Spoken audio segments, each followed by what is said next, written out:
I'm Tony of Tony's Tech Side, Africa Tech Radio, and this is a special episode of the podcast at the Lagos Tech Fest 2024, and I have a special guest here with me. We have Temitope Adeyinka, the FinTech Business Development Manager, West Africa, Mastercard. Good to meet you. Thank you for having me. My name is Temitope Adeyinka. I manage the FinTech Business Development of Mastercard in the West Africa region. And I work with the FinTech ecosystem to ensure that we deliver value to the consumers in different parts of the market, from the SME perspective to the consumer perspective. We are making sure that all the fintechs that are in this ecosystem work with us in a compliant way. We provide the necessary guidance to them to make sure that if they are releasing any product into the market, they are doing it the right way. We also work with the regulators to ensure that these fintechs are properly guided in all the things they are doing in the market. So we are responsible for making sure that we grow the fintech businesses in our market. So basically, that's what I do. So before this episode, you were on a panel session with other persons, and you shared trends in the ecosystem. Could you share 1 to 3 of the trends that you have noticed, just like the ones you shared during the panel session? There are actually lots of things that we are beginning to observe in the ecosystem, but I will touch on maybe 2 or 3 of them. I mentioned something earlier about creating value and making impact by fintechs. And we are beginning to see the results, because a lot of fintechs actually closed shop in 2023. Yeah. A lot of them across the continent, to be precise, not only in Nigeria. And you would see that what is the problem? They probably couldn't get funding to continue the process of innovation. And why are they not getting funding? I think that needs to be interrogated. There may not be one size fits all for everybody, but I think that if you are not creating real value and you are not impacting the society, as a fintech, you will struggle to survive in the coming years. You will struggle to get funding, because before now, 2 guys graduate from university, they make 2 t-shirts and print their name on it. Quite funny, but that's really the way I see it. And then they say their name is this, FinTech A, and then they start raising funds, and they have no idea about managing a real business. Yes, they have the ideas around maybe innovation, how they think things should be done, but there's regulation, there's policy, there's protecting the consumer, and then there's creating value. Is somebody else doing what you're doing? How many people are doing it? Have you done your research? So if you are not creating any value, you will struggle, and in just a year or 2, you probably will collapse. And I'll give the example of a fintech in Nigeria, for instance, Alezo. Alezo provides payment services. They're a fintech, But you know one thing they do, right? They went into the FMCG space and realized that, okay, there was a problem in the value chain.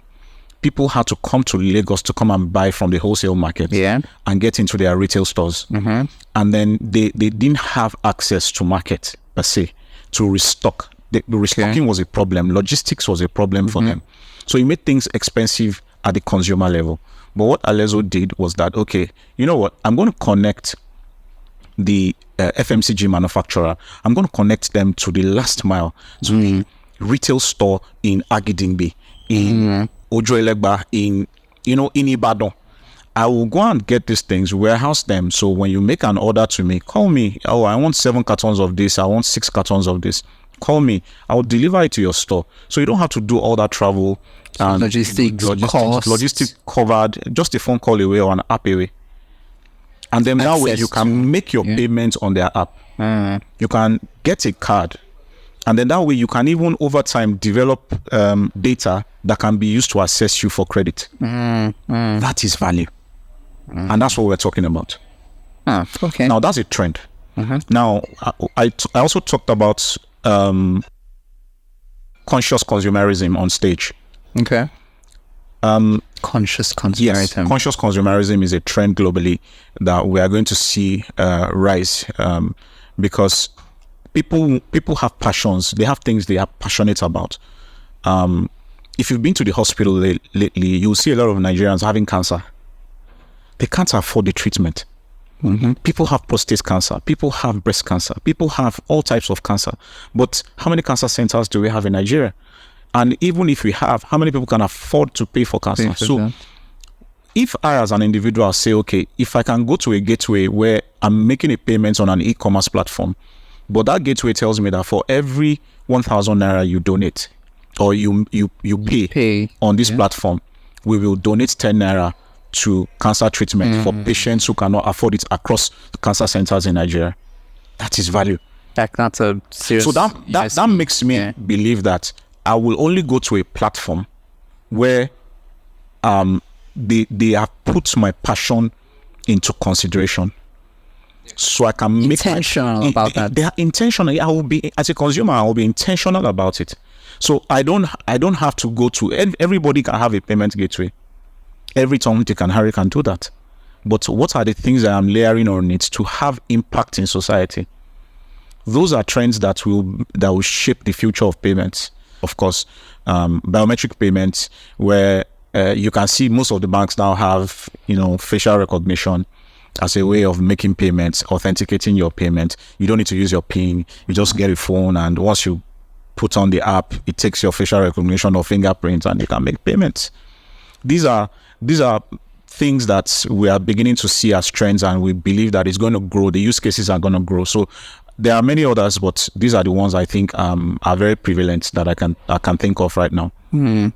So for the players in this particular space, the fintech and e-commerce space, how should they be thinking of adapting to these trends, and not just adapting, but maximizing their own unique selling points, the USPs, to ensure that they are moving with the trends, or they're also part of those setting these trends?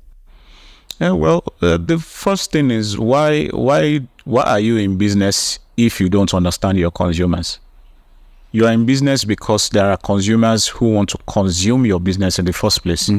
So if you are going to adapt to a trend, you need to know what is happening in your market. So, of course, you need to continually do research and work with the people who are using. So, I remember when I was in the banking system, there was this customer experience and solution we had where we needed to ask our customers questions about our services. So, we do mystery shopping. We used to do a lot of what...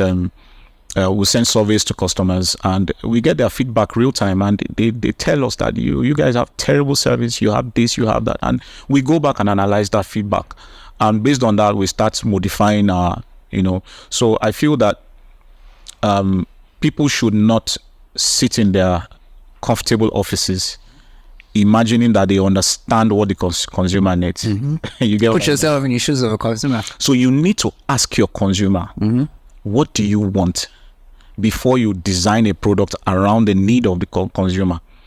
A lot of fintechs make that mistake of assuming that they know what the consumer needs, but you don't know. So you are creating a product that is useless to the consumer, but the consumer is forced to use it because there are probably no alternatives. But the moment he gets an alternative that solves his problem and meets his needs, he's going to jettison you. That's why you will not scale. You understand what I mean? So, and for them to also do this, they need to also understand multiple ecosystems, how they work, because what works in ecosystem A might not work in ecosystem B. You understand what I mean? If you are a fintech in Lagos and you are doing business in Nigeria, the culture is different. The mannerisms are different. But if you are expanding to Kenya and you want to use the template you are using in Nigeria, you want to use it in Nairobi, you are going to be making a lot of mistakes, So those are things that I feel they need to learn from, and they need to also engage regulator on what are the things that are permitted for them to do. in Mastercard, for instance, we provide advisory services, for instance, to some of these fintechs when they approach us and they say, look, I have this idea, I want to do this, I want to do that. And we sit down with them, we workshop it, and we tell them that regulatory wise, this is what we think. This might not be possible, but if you want to do it legally, that it will be approved by us, let's tweak it this way, let's make this available. So we provide those kind of services to fintechs to make sure that on the right path and they don't make mistakes along the line. You mentioned the biometrics being a major trend, and something that's attached to that is the trust industry. Just like, and I won't call it an issue around trust, but there's a full conversation around trust for biometrics, and then cybersecurity, being attached to that, because as we're getting on that trend, we also have to have conversations about cybersecurity, the ethics part and whatnot. But cybersecurity generally, how big, do you think, it's going to be, and how important is it for everyone who plays in this space to ensure that they get prepared for it, maybe even before they get into the business? I don't even know where to start from, because this is a very big topic globally. But you have taken me into something that was on my mind that I didn't want to mention because I didn't want to take too much time. But there's this concept of embedded trust. Okay. In financial technology. And it's also a trend that is going to be prevalent. Consumers generally, will only work with fintechs and financial institutions generally that they feel that they can trust. Yeah. And what are the elements of trust? Is that, is my money safe? That's number one. Yes. If something happens, will you take responsibility, and can I recover from it? Can I recover my money? Mm-hmm. So these are questions that are serious questions, and that's why I was mentioning on stage when we were talking that sometimes we can't blame the regulator for taking some steps and releasing some policies without engaging with this players. Players in the ecosystem, because they have seen trends, they have received complaints, and based on those complaints, they know the players, and they are going to be able to, they are going to release policies that will prevent players from actually carrying out certain things. Now, okay, if you are going to, for instance, do card business, you must be PCI DSS certified. That goes without saying. Yeah. You must be PCI DSS certified. How are you going to keep people's data in your space, host people's card information, and you are not certified? And you are not following data regulation rules like the Nigerian Data Regulation, NDP, Nigerian Data Protection Regulation, NDPR. You see, these are things that fintechs need to pay attention to. But one thing I want to mention is that a lot of people see Mastercard as a card company, which is a mistake. Mastercard is the fintech of fintechs. We don't only provide solutions to you in payments. We don't provide solutions to you only in cards. We also provide solutions in cybersecurity space. So what we usually would do is that if you are operating in the payment space, card space, we let you know that, or even crypto, we let you know that these are the cyber threats within this space. But our solutions are able to help you overcome those cyber threats. So fintechs should be able to decipher that if I'm operating in this particular space, these are threats to my business and threats to the consumers that I serve. So we provide that enabling environment for them to understand that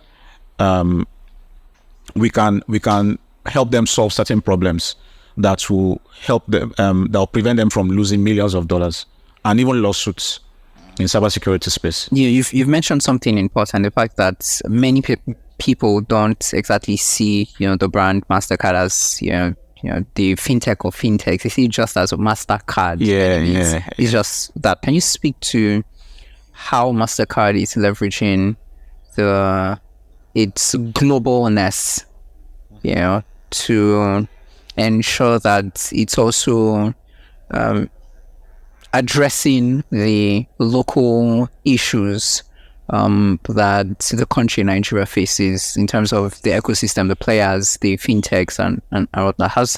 How is it making use? How's Mastercard making use of that globalness, to affect or impact the local business? There's a saying in our company, in Mastercard, that we have global technology, but also have local relevance. Global technology with local relevance, right? There are a lot of programs that we put out there for fintechs to take advantage of. There's a program we call the Start Path. Okay. Start Path is a program that enables fintechs. So we've had a number of fintechs in Africa go through this program. It's an intense 6-month program that exposes early stage fintechs to global resources. We take them through rigorous product development processes. We review their products. We help them scale. We expose them to market. We give them access to market. Mm-hmm. We do a lot of reviews with them. They work with different teams globally within Mastercard, and then they get to pitch their products to different teams who are trying to solve problems globally in different markets. And we give them opportunity for partnership.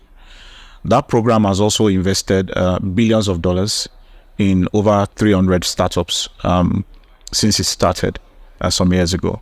So those are ways in which Mastercard has been able to, impact the fintech community. Besides that, we also have investments. Recently we invested in MTN. That's in social media, it's everywhere. We invested in MTN because these are companies that are creating value across Africa on a large scale. On a very large scale. Yeah. So we want to see that we partner with them to improve financial inclusion, join our expertise together to develop solutions that can improve the economy of Africa in multiple countries. Besides that, we've had typically in Nigeria, for instance, we've had engagements with the fintech ecosystem where we have fireside chats, and we have conversations to understand what are your problems, what are you guys really going through, and we've been able to create value. For instance, recently we conceived the idea of Fintech Express, like I mentioned on stage, where we're partnering with some local fintechs to see how we can create value in the card issuing space. Okay. Right?